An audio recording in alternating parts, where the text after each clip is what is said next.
मेरे प्यारे देशवासियों, नमस्कार। आप जानते हैं कि एक जरूरी कार्यक्रम के लिए मुझे अमेरिका जाना पड़ रहा है।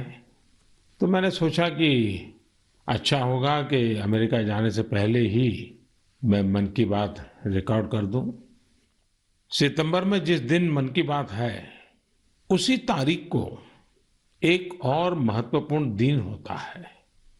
वैसे तो हम लोग बहुत सारे डेज याद रखते हैं, तरह तरह के डेज मनाते भी हैं। और अगर अपने घर में नौजवान बेटे बेटी हो, अगर उनको पूछोगे तो पूरे साल भर के कौन से डे कब आते हैं आपको पूरी सूची सुना देंगे। लेकिन एक और डे ऐसा है जो हम सबको याद रखना चाहिए। और ये डे ऐसा है जो भारत की परंपराओं से बहुत सुसंगत है। सदियों से जिस परंपराओं से हम जुड़े हैं, उससे जोड़ने वाला है। ये है वर्ल्ड रिवर डे, यानी विश्व नदी दिवस।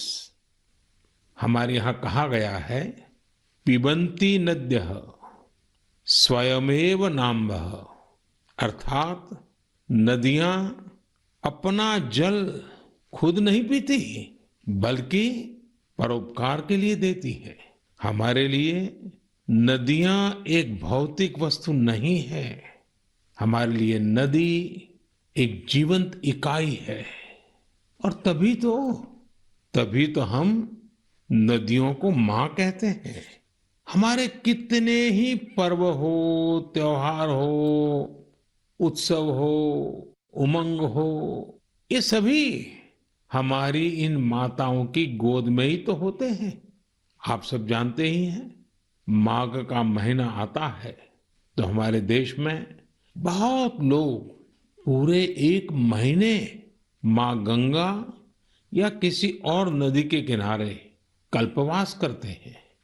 अब तो ये परंपरा नहीं रही, लेकिन पहले के जमाने में तो परंपरा थी कि घर में स्नान करते हैं तो भी नदियों का स्मरण करने की परंपरा आज भले लुप्त हो गई हो या कहीं बहुत अल्प मात्रा में बची हो, लेकिन एक बहुत बड़ी परंपरा थी जो प्रातः में ही स्नान करते समय ही विशाल भारत की एक यात्रा करा देती थी।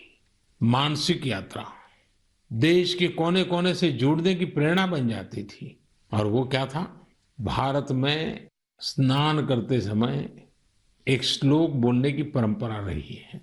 गंगे च यमुने चैव गोदावरी सरस्वती नर्मदे सिंधु कावेरी जले अस्मिन सन्निधि कुरु। पहले हमारे घरों में परिवार के बड़े ये श्लोक बच्चों को याद करवाते थे और इससे हमारे देश में नदियों को लेकर आस्था भी पैदा होती थी। विशाल भारत का एक मानचित्र मन में अंकित हो जाता था।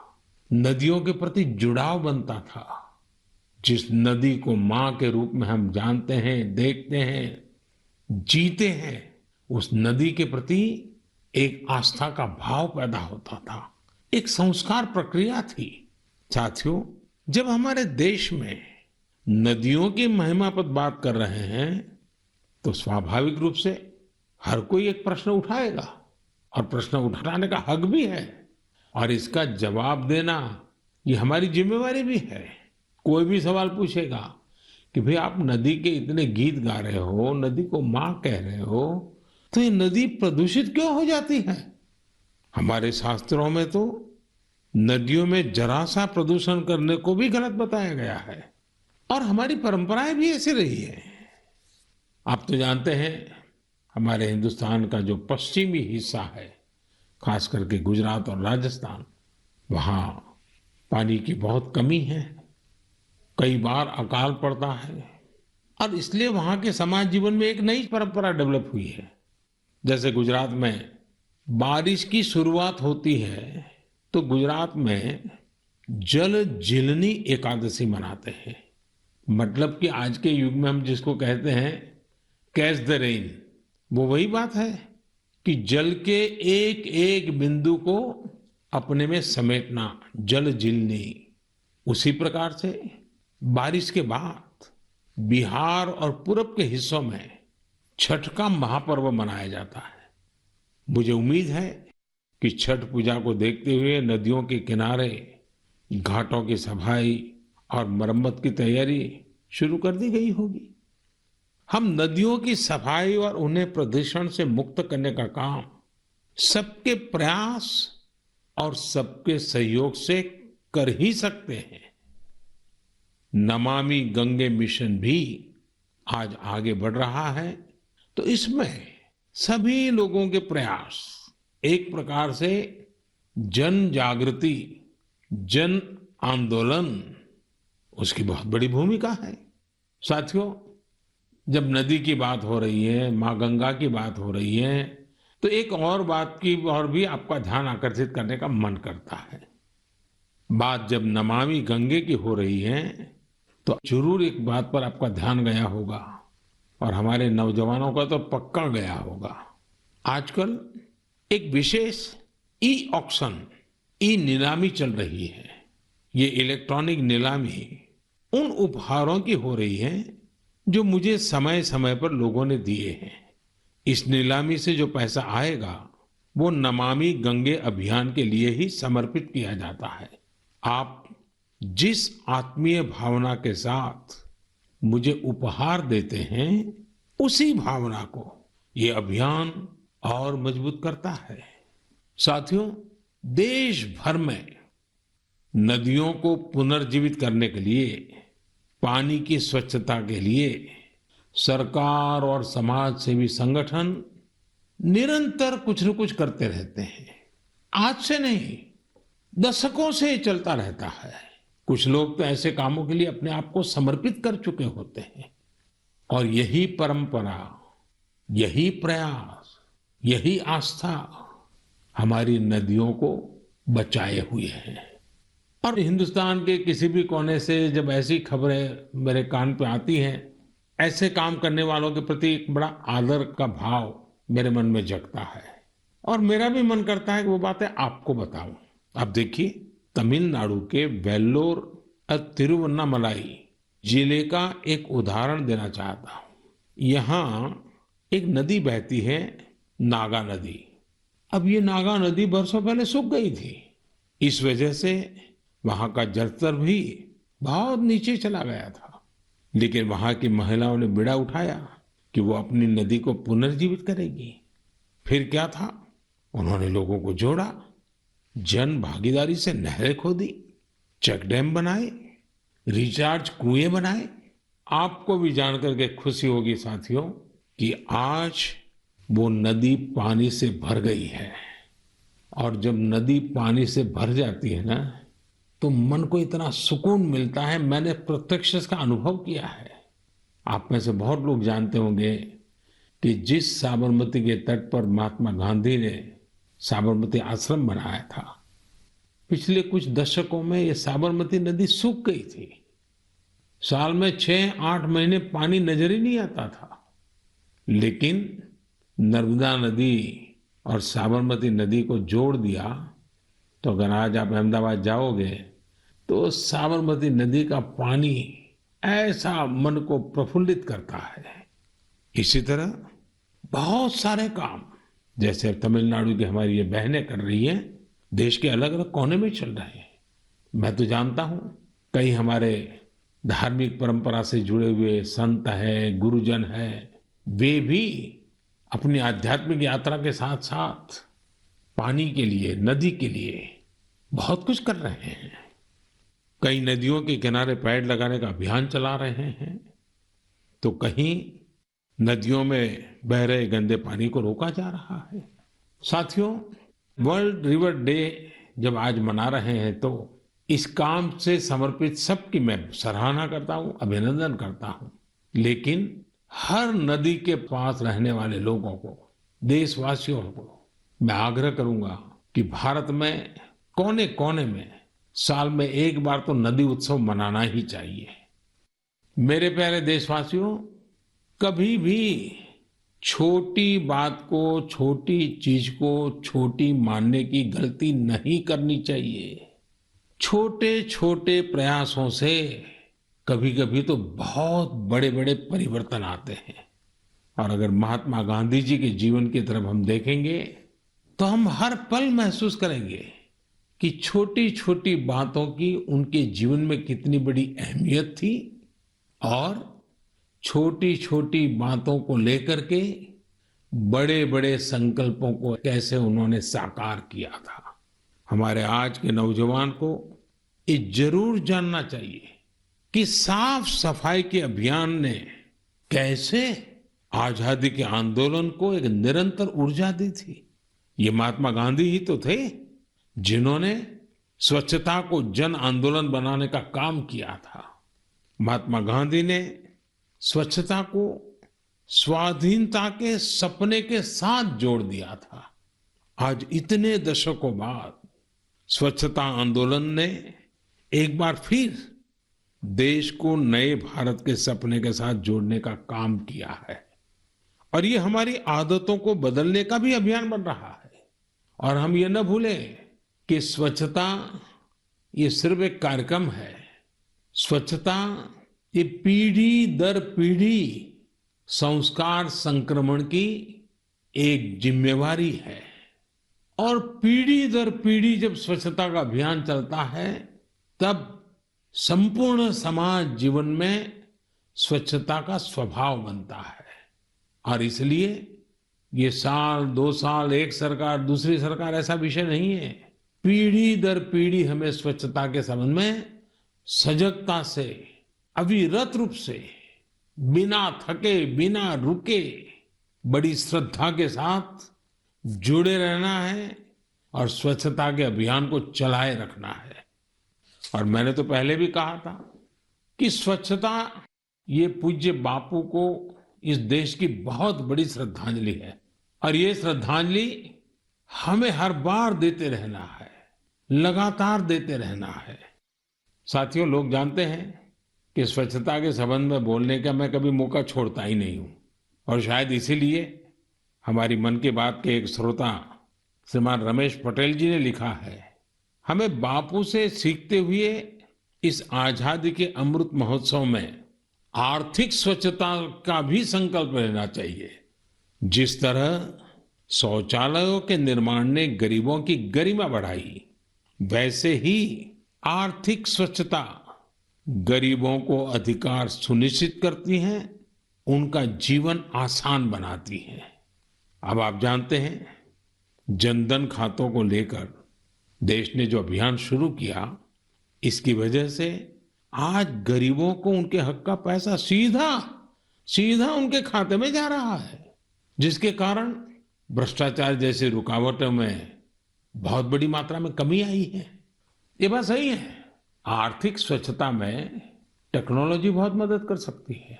हमारे लिए खुशी की बात है, आज गांव देहात में भी फिनटेक, यूपीआई से डिजिटल लेन देन करने की दिशा में सामान्य मानवी भी जुड़ रहा है, उसका प्रचलन बढ़ने लगा है।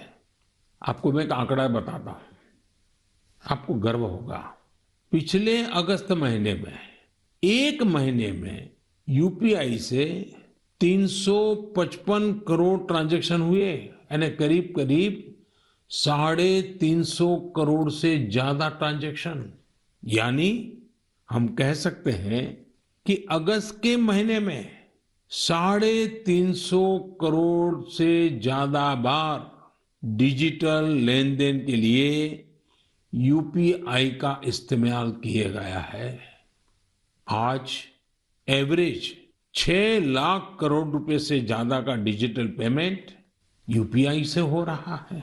इससे देश की अर्थव्यवस्था में स्वच्छता, पारदर्शिता आ रही है और हम जानते हैं अब फिनटेक का महत्व बहुत बढ़ रहा है। साथियों, जैसे बापू ने स्वच्छता को स्वाधीनता से जोड़ा था, वैसे ही खादी को आजादी की पहचान बना दिया था। आज आजादी के 75वें साल में हम जब आजादी के अमृत महोत्सव को मना रहे हैं, आज हम संतोष से कह सकते हैं कि आजादी के आंदोलन में जो गौरव खादी को था, आज हमारी युवा पीढ़ी खादी को वो गौरव दे रही है। आज खादी और हैंडलूम का उत्पादन कई गुना बढ़ा है और उसकी मांग भी बढ़ी है। आप भी जानते हैं, ऐसे कई अवसर आए हैं जब दिल्ली के खादी शोरूम में एक दिन में 1 करोड़ रुपए से ज्यादा का कारोबार हुआ है। मैं भी फिर से आपको याद दिलाना चाहूंगा कि 2 अक्टूबर पूज्य बापू की जन्म जयंती पर हम सब फिर से एक बार एक नया रिकॉर्ड बनाए। आप अपने शहर में जहां भी खादी बिकती हो, हैंडलूम बिकता हो, हैंडीक्राफ्ट बिकता हो, और दिवाली का त्योहार सामने है, त्योहारों के मौसम के लिए खादी, हैंडलूम, कुटीर उद्योग से जुड़ी आपकी हर खरीदारी वोकल फॉर लोकल इस अभियान को मजबूत करने वाली हो, पुराने सारे रिकॉर्ड तोड़ने वाली हो।